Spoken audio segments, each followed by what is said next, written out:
most of the stories we love follow something called the three-act structure. This is for films, plays, TV shows, books, right?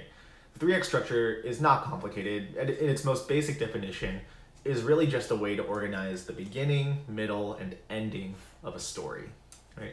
Star Wars is a really good example of this. In the beginning, you're introduced to your key characters, Luke, Darth Vader, Obi-Wan, Leia, Chewbacca, right? And then in the middle, you have the rescue mission on the Death Star of Princess Leia. And then you also, finally at the end, have the good guys winning, everyone celebrates, they get medals, except for Chewie. Chewie deserved a medal. I'm gonna stand on that hill, right? You can even actually apply the three-act structure to the career of the late, great Kobe Bryant. But you know, if I'm gonna do that, I think I need a little bit of an outfit change really quick, so just bear with me. Alright, wait, I think I'm wearing the wrong jersey. This is a Lonzo Ball jersey. Hold on, I'll be right back. Lonzo Ball is not the Black Mamba, guys. Here we go. Number 8 on the court, number 1 in your hearts, Kobe Bean Bryant. Now, how does a three-act structure apply to Kobe, right? Now, in the beginning, Kobe was this hotshot young recruit from high school who rose to prominence and won 3 NBA championships with Shaq in a row, three-peated. And he's so young, and people are wondering, is he the next Michael Jordan? Is it possible that he could actually pass Michael Jordan in championships? But after the Lakers traded Shaq in 2004, a lot of fans were left wondering, can Kobe really win on his own, right? Did he mess up a good thing that he had with Shaq? Now, Kobe would go on to score 81 points. He would go on to outscore the Dallas Mavericks in 3 quarters once, right? But he would miss out on the playoffs. He would lose in the first round. And so Kobe began to have this label of being selfish, being a bad teammate, being a ball hog, and no one really likes a ball hog. But fast forward to the end of Kobe's career, right? He's won a gold medal. He won an MVP. He won back-to-back championships, right? And even though he never passed Michael Jordan, he established his career on his own, right? His story is the story of your own hard work, your grit, your determination being used to accomplish your dreams. And in his last game, he went out on his own terms, scoring 60 points, right? So that's how we understand the three-act structure. Okay, we kind of get that? All right, I'm gonna go just do one more outfit change. Do you guys kind of understand three-act structure, right? It's just a way to organize the beginning, middle, and ending of a story. It can also help us understand a story in the book of Acts about a man named Stephen. Do you guys kind of see where I'm going now? Three-act structure, book of Acts, right? But unlike the story of Kobe, which is about Kobe's hard work, determination, and his grit to accomplish his own individual goals and dreams, which isn't necessarily a bad thing by itself, right? The story of Stephen is very different. The story of Stephen is about a man who is surrendering to the Holy Spirit, and how we are also called to do the same, even when that spirit calls us to a place that we don't want to go. So in Act 1, we're introduced to the character of Stephen. Stephen is a young leader in the early church, and he became a leader by navigating this cross-cultural conflict that came up in the church in Jerusalem. Remember our lesson back in Act 2, we talked about gyopos. If you don't remember that, go back and watch our lesson about Acts chapter 2. But essentially you had Hellenistic Jewish people who were influenced by Greco-Roman culture and weren't really from Jerusalem or the region of Judea. They were coming from all over, but still ethnically Jewish, right? And then you had the Hebraic Jewish people who were more based in Jerusalem and had a deeper connection to that cultural heritage, right? And essentially what was going on is that the Hellenistic Jewish people felt like their widows were not being treated as well as the Hebraic Jewish widows. Now at this time, widows were considered vulnerable people. A functioning society would take care of their orphans and widows and the vulnerable people in their society. But within this church, it seemed as though the Hebraic Jewish widows were being given better treatment and access to food before the Hellenistic Jewish widows had a chance. And so Stephen is selected by the apostles along with 6 other leaders. He's one of the 7, right? And he's described as a man of faith and full of the Spirit, and he helps the church navigate through this cultural conflict, right? And he takes care of the vulnerable within the church. It's this amazing example of how the Spirit is working to reconcile, right? We've seen cross-cultural ethnic tension, right? And here in Act 1 of Stephen's story, we're seeing how the Spirit's working through him to reconcile people back together as they are reconciled back to God. But in Act 2, the story takes a bit of a turn. Despite Stephen's flourishing ministry, he's arrested by the Jewish religious leaders from the synagogue known as the Sanhedrin. These are the same leaders who were involved in the arrest and persecution, challenging, and ultimately crucifixion of Jesus. The same leaders who accused Peter and John and Tim Callahan's lesson, right? And Stephen has false accusations hurled at him, just like Jesus did. They say he's stirring up conflict and trying to destroy the temple and the synagogue, which is a lie, which is the same lie that they said about Jesus. But in response, Stephen shares how much of Israel's history is tied to their rejection of God and his leaders. He starts off in the story of Abraham, how Abraham is called from his home, called from his family, to follow God and trust him into a strange land, right? And how Abraham responds to that calling appropriately. But he follows it up with how Joseph's brothers rejected Joseph, bound him, and put him into slavery. He talks about how Israel, after they were rescued from Egypt through the Exodus, right, began worshiping a golden calf almost immediately afterwards. Stephen also talks about how the Old Testament prophets who were trying to call Israel back to obedience, into a relationship with the God who loves them, right? And how Israel would actually murder these prophets. And it culminates with the ultimate murder of God's ultimate prophet, Jesus, right? How Israel rejected God in man, right? God in the form of man, living on earth amongst us, doing miracles, preaching, and reconciling the world back to God, and how Israel ended up murdering Jesus.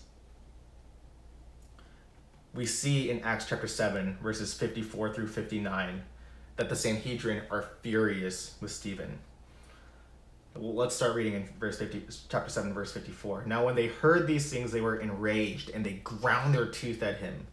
But he, Stephen, full of the Spirit, gazed into heaven and saw the glory of God and Jesus standing at the right hand of God. And he said, "Behold, I see the heavens opened and the Son of Man standing at the right hand of God." But they cried out with a loud voice and stopped their ears and rushed together at him. They cast him out of the city and stoned him. And the witnesses laid down their garments at the feet of a young man named Saul. As they were stoning Stephen, he called out, "Lord Jesus, receive my spirit." And falling to his knees, he cried out with a loud voice, "Lord, do not hold this sin against them." And when he said this, he fell asleep.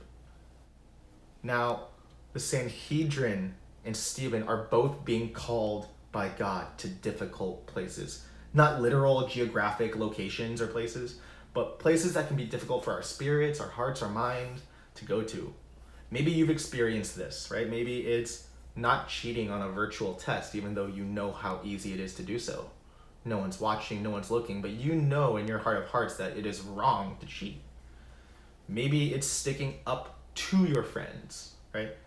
Sometimes our friends are in the wrong. Sometimes they do things that we know aren't right. And the ability to stick up to our friends is something that's really, really difficult and doesn't come easily to a lot of people. Or maybe it's simply speaking up for your faith, like Stephen. Now, Stephen's speech might sound like he's just angry and it's this harsh critique on Israel's leadership. And it is a critique on Israel's leadership. But if we only see Stephen's speech as a rebuke and as a critique, we miss out on the intent. Stephen is showing Israel that they value their own religious traditions more than their own relationship with God. So much that it has caused them to crucify Jesus. Right? Now, Stephen, on the one hand, is called by God to preach the gospel, right? To preach the gospel, to lead the early church, even as he's standing before the Sanhedrin, even as he's standing before his execution through stoning. Stoning was a method of execution where they would hurl large rocks at an individual until they died. And under these circumstances, under these difficult callings, Stephen is in full obedience to God in the Spirit. So much so that that Luke is making sure that to show that Stephen's journey is mirroring Christ's own execution in a lot of ways. Like Christ, Stephen has these false accusations hurled at him. Like Christ, Stephen is being executed for speaking the truth about God. And it gets to the point even where Stephen sees heaven open up, sees Christ standing at the right hand of God, and says something that Jesus also said at the end of his life: Lord, forgive these people. Right? Stephen is called to something difficult, and yet the whole way he is just in full obedience, going to where the Spirit is calling him to go. But the Sanhedrin, who are being called out of their mistaken understanding of their religious traditions, right, are not having it. In fact, it even says, as Stephen is speaking, that the Sanhedrins, they make a loud noise and they cover their ears. It's almost going like, la, la, la, la, I can't hear you, right? And they execute him. And the Sanhedrin are clearly in the wrong in this story. They've hurled false accusations at Stephen. They're about to murder an innocent man who is described as faithful and full of the Spirit. But the Sanhedrin don't want to go where the Spirit is calling them. They don't want to leave their understanding of their own religious traditions. Now, things in Act 3 are looking bleak for the church, right? Stephen has just been executed by stoning, and the church is mourning him. But Stephen's death was really only the beginning. One of the Sanhedrin members, named Saul, who's a very important character in the book of Acts, was at the murder of Stephen, is going around and persecuting the church. In some ways, he's kind of like the Kobe Bryant of persecuting the church, really. So much so that members of the church, which is still mainly based in Jerusalem, has to scatter in order to flee for their lives. Yet Luke outlines how, even in spite of this persecution, even in spite of the death of this leader, the church is still growing and expanding. He introduces a character named Philip, who was one of the 7 leaders along with Stephen, who took care of the Hellenistic widows and navigated that cross-cultural conflict we saw in Act 1. Philip is led by the Spirit to preach the gospel in Samaria and to an Ethiopian eunuch in Gaza. And in both instances, we see that the Spirit works through Philip to proclaim the gospel and cause people to come and know who God is and become saved. Right? Now, think about this. This horrible death of Stephen, this scattering of the church from Jerusalem, is actually being used to fulfill Jesus' command to the disciples to be his witnesses in Jerusalem, Judea, Samaria, and to the ends of the earth. If you remember our second lesson in Acts, we talked about how Jesus is commissioning the disciples to be his witnesses, not just in Jerusalem where the church is mainly based, where the disciples are gathered, right? But all over the world, even those difficult places like Samaria and the ends of the earth. And that's literally happening with Philip's ministry. He's in Samaria. He's proclaiming the gospel to a man from Ethiopia. But I want to ask you guys really quick, where are you in your story? Do you feel like it's just the beginning and you're still getting to know who you are as a key character? Do you feel like you're in an uncomfortable part of your story and you just wish you could kind of get to the end? Wherever you may be, I want to challenge you to listen to the Spirit's calling. Sometimes God calls us into places that we don't want to go, but it's where we're supposed to be. Difficult situations that are beyond our skill level, beyond our control, actually allow us to deepen our relationship with God so that he can do greater things in us. I don't doubt that there are times these past 6 months that have been frustrating or overwhelming, and I don't doubt that times like that will still come ahead. But like Stephen and Philip, I want you guys to just take some time and listen to where the Spirit